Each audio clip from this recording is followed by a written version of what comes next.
তৃণমূল কংগ্রেসের নেতার ছেলে তাসিন আহমেদ ৩৫০ কোটি টাকা তফস্বরূপের অভিযোগ তুলে রাস্তায় নেমে বিক্ষোভ দেখালেন বিজেপি নেতৃত্ব। শুক্রবার সন্ধ্যা নাগাদ বিজেপি বিধায়ক অগ্নিমিত্র পালের নেতৃত্বে জিটি রোড অবরোধ করে এই বিক্ষোভ কর্মসূচি করা হয়। দোষীদের অবিলম্বে গ্রেপ্তার করতে হবে এই দাবি জানানো হয় বিজেপির পক্ষ থেকে। প্রসঙ্গত, আসানসোল রেল পাড়ের বাসিন্দা তাহসিন আহমেদ ট্রেডিং এর নাম করে সাধারণ মানুষের কাছ থেকে বেশি মুনাফা দেওয়ার লোভ দেখিয়ে ৩৫০ কোটি টাকা করেছে বলে অভিযোগ করে বিজেপি নেতৃত্ব গত কয়েকদিন ধরেই তাহসিন আহমেদের বাড়িতে বিক্ষোভ দেখাচ্ছে। স্থানীয় আমানতকারীরা ঘটনাকে ঘিরে চরম উত্তেজনা রয়েছে।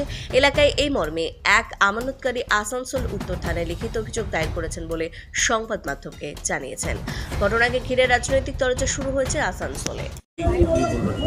ভারতীয় জনতা পার্টি আসানসোল দক্ষিণের সমস্ত কার্যকর্তাবৃন্দ এবং আসানসোল জেলার সমস্ত কার্যকর্তাবৃন্দ আজকে আমরা রাস্তা অবরোধ করেছি। কারণ কি মমতা ব্যানার্জির সরকার এর আগেও বাংলার মানুষকে ঠকিয়েছিলেন সারদা রোজভ্যালি করে। এবারে আসানসোলের বুকে তৃণমূলের মাইনরিটি সেলের নেতা শাকিল আহমেদ এবং তার ছেলে তহসিন আহমেদ এবং মহসিন আহমেদ তারা প্রায় ৩৫০ কোটি টাকার লুট করেছে।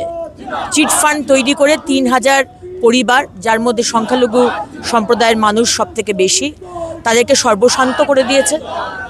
সবাই সব কিছু জানে, মমতা ব্যানার্জি সব কিছু জানেন, মলয় ঘটক সব কিছু জানেন, তারই বিধানসভায় হয়েছে।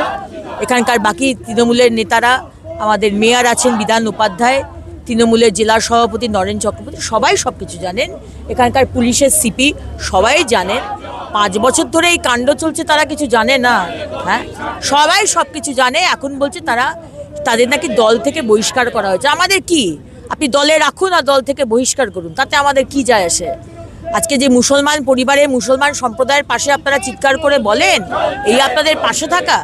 সত্যি যদি পাশে থাকতে হয়, এই তহসিন, শাকিল এবং মহসিন আহমেদকে ধরা হোক, জেল হোক, এবং যা যা সম্পত্তি তারা চুরি করেছে সেগুলো মানুষকে ফেরত দেওয়া হোক।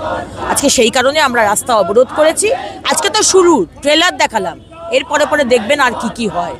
এবং পুলিশকেও বলে রাখছি আর মমতা ব্যানার্জিকেও বলে রাখছি, আপনি ভাবছেন যে বাংলার মানুষ কিছু বুঝছে না, কিন্তু 26-এ এর জবাব আপনি পাবেন।